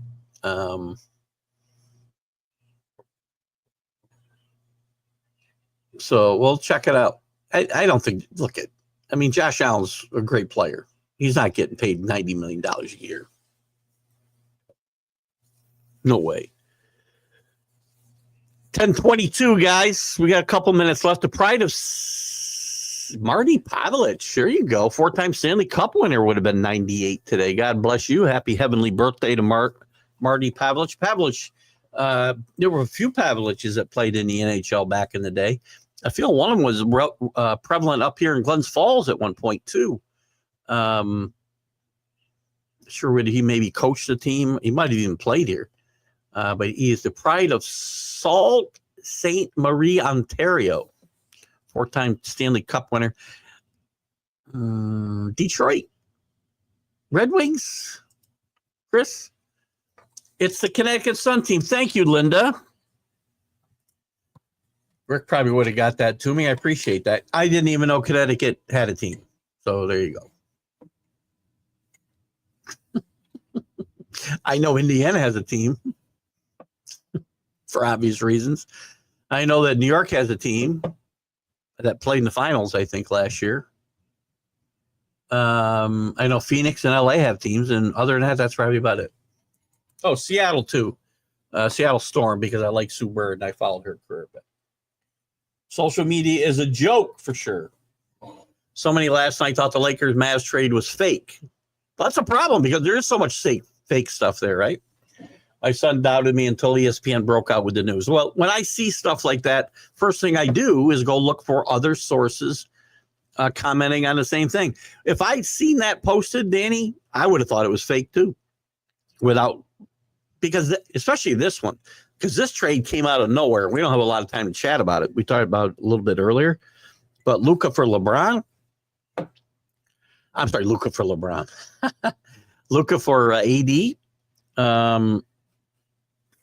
From all reports that I've seen so far, and that can change because it's just happened overnight, at least overnight here. This supposedly was done without any input from LeBron, which might spell out what's going to happen to LeBron in LA. But right now, for the near term, I think this makes LA a better team. I think they change a dynamic that hasn't really worked except for a short sprint during COVID when they won a championship in the bubble. Luka's a great player. I'm shocked he's still 25 years old. I thought he was probably 30 plus. Feels like he's been around forever. I think this is great for the Lakers. I doubt they're done because they probably want to make a few other moves, but I think this is good for the Lakers. Oh, Drew likes to cover up my face here. A little passive aggressive of you, Drew. Well, Boris clients, I'm going to try to wrap it up at 10:30 so we can share the show at the. I knew that part. While Boris agent and Alonzo wither on the vine, losing money day after day. Let's look at the free agents for 2026. Or out. It's a little early, Drew, but these are certainly relevant because you could see these guys moved in the meantime, or they could get moved at the deadline because of contracts and whatever else.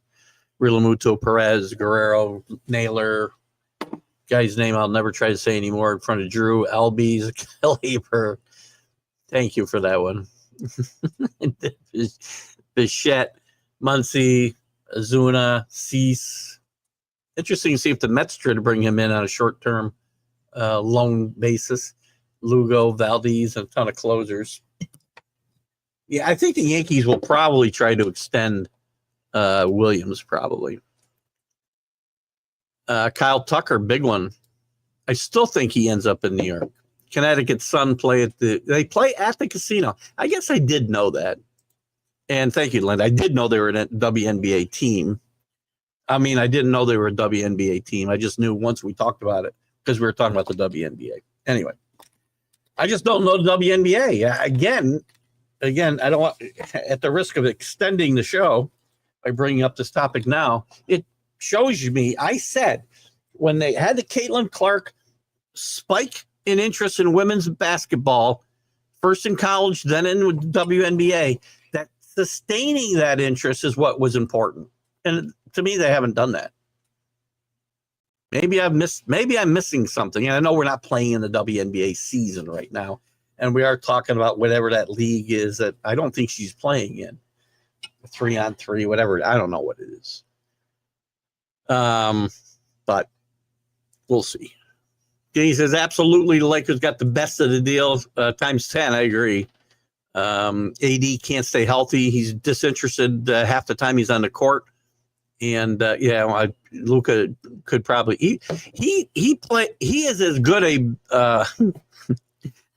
a basketball player who's in maybe the worst shape I've seen of basketball players who are great, but he plays great. Thank you, Drew, for always. I appreciate your guys' effort as well. We'll see you next week from the high seas, all of you. Same to you, CA. Chris F. Grave, the amazing man of men. Great to see you. Same thing here. We haven't seen a lot of Chris, but we saw him Friday now on the MLB show. We saw him this morning. And we got to wrap it up, guys, so that I can keep this under 2 hours as we're approaching 1:58:30. So you guys have a great weekend. I'll see you Wednesday with the College Sports Huddle. That'll be the last one of those for 2 weeks maybe. We'll talk more about that as we go forward. And I'll be posting on the Facebook page where we'll be and what we'll be doing throughout the vacation time. So we'll see you guys later. Have a great Sunday. See you later, guys. Bye-bye. Football season is here, and SeatGeek is my go-to for buying tickets. Now, with SeatGeek, every single ticket is backed with their buyer guarantee. We've all had plans change, and when you can't make it to the big game, SeatGeek has you covered. They're the only ticketer that allows you to return your tickets ahead of the event for credit with SeatGeek swaps. So when things come up, I know that my tickets won't go to waste. So what are you waiting for? Download the SeatGeek app to maximize your possibilities and shop live events with confidence. You're listening to Keith Engle, the host of TGI Sports Talk on the National Streaming Sports Roku channel.